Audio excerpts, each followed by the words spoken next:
Pendant des années, la fiscalité crypto, c'était flou. Les règles étaient complexes, les contrôles étaient rares et beaucoup jouaient la carte de l'oubli. Mais aujourd'hui, sans bruit, sans débat public, un changement radical est en train de s'installer. Un changement que personne ne voit venir. Pourtant, c'est sans doute le plus grand tournant de l'histoire de la crypto en Europe. DAC8. 3 lettres, un chiffre. DAC8. Derrière cet acronyme mystérieux se cache le projet de surveillance fiscale le plus ambitieux jamais lancé dans l'univers crypto. C'est un projet européen pour suivre toutes les transactions de crypto-monnaie. Et il y a quelques mois, la France a décidé de le mettre en place. Objectif, permettre aux autorités fiscales de recevoir automatiquement toutes les données liées à vos transactions. Oui, automatiquement. Peu importe que vous utilisez Binance, Kraken, Bitpanda ou même une autre plateforme étrangère, si vous êtes résident fiscal français, vos données seront transmises à l'administration fiscale. C'est le cas pour la France, mais ce sera aussi le cas pour tous les autres pays de l'Union européenne. Quelles sont les données partagées à l'administration fiscale? Eh bien toutes, et ce n'est pas une exagération. Les montants détenus, opérations réalisées, les sous-comptes, s'il y a eu des revenus de stacking, l'intégralité des données liées à vos transactions seront partagées à l'administration fiscale. Et d'ailleurs, chaque crypto qui a été envoyé d'un autre wallet vers votre compte sur votre plateforme d'échange, l'identité de ce wallet sera aussi identifiée par la plateforme et transmise à l'administration. Et c'est pas tout. Votre nom, votre prénom, votre adresse, votre date de naissance, toutes les informations de votre carte d'identité seront aussi partagées. Vous voyez, au moment de vous connecter sur le site des impôts, vous devez rentrer un identifiant. C'est le NIF, numéro d'identification fiscale. Eh bien, il se pourra être bientôt demandé directement par les plateformes d'échange et envoyé automatiquement à l'administration. C'est un véritable changement de paradigme. Jusqu'ici, l'administration attendait que vous déclariez vos gains et puis allez interroger au cas par cas les plateformes d'échange et si vous n'avez rien déclaré, elles devaient enquêter sur votre train de vie si vous pouvez posséder des cryptos. Mais ça, c'était avant. Avec DAC8, le fisc n'attend plus vos déclarations. Il les anticipe. Il sait ce que vous avez réalisé avant que vous ayez déclaré. En parallèle, l'État français s'équipe d'outils d'analyse on-chain.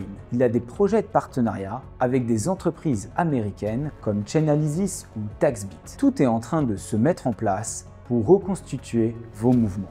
Et alors, vous pouvez vous demander, si l'État accède déjà à mes transactions, pourquoi il ne pré-remplit pas ma déclaration fiscale? Eh bien, figurez-vous, c'est déjà le cas aux États-Unis. Cette année, pour la première fois, les contribuables américains ont reçu une déclaration pré-remplie avec leurs impôts crypto qui est estimé. En France, ce scénario est très plausible dans les années à venir. Par contre, j'ai bien dit estimé, car il leur suffit de valider ou de corriger ce montant. Si vous avez plusieurs comptes et qu'il y a des transferts entre ces comptes ou même un wallet, le calcul automatique est absolument faussé. Dans ce cas-là, ce sera à vous de le corriger.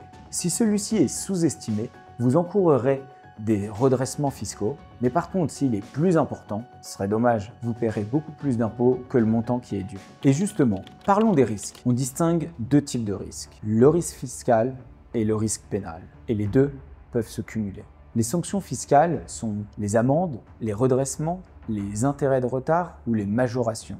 Par exemple, si vous avez oublié de déclarer un compte à l'étranger, il y a une amende de 1 500 à 10 000 euros par compte. 10 000 euros dans le cas où c'est un compte qui est non coopératif avec l'administration. Mais imaginons, vous avez encaissé 15 000 euros de plus-value imposable. L'impôt de 30%, la flat tax, équivaut donc à 4 500 euros. Et si vous ne l'avez pas déclaré, vous êtes repris sur le taux à 40%, il y aura une majoration de 1 800 euros. Factuellement, ce montant n'est pas énorme au regard du montant de gain.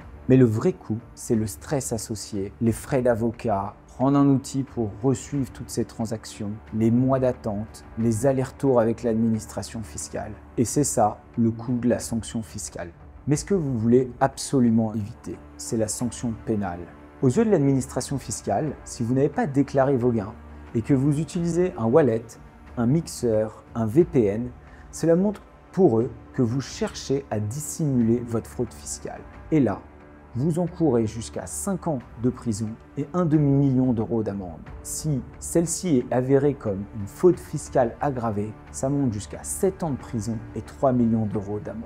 Ce qu'il faut retenir, c'est que cacher ces opérations et ces gains, c'est probablement la pire erreur possible. Lors de la fiscalité avec vos cryptos, comme dans l'investissement de façon générale, il ne faut pas se croire plus malin que les autres. On entre dans une nouvelle ère de transparence fiscale, où l'État a déjà toutes les données avant même que vous n'ayez cliqué sur « Déclarer ». Pour ceux qui traînent des oublis ou des imprécisions, c'est maintenant qu'il faut agir. Prenez une heure, faites un point sur vos transactions, regardez vos plateformes et vos wallets, et surtout, ne laissez pas traîner. Croyez-moi, c'est beaucoup plus simple de déclarer avant que de gérer un contrôle après.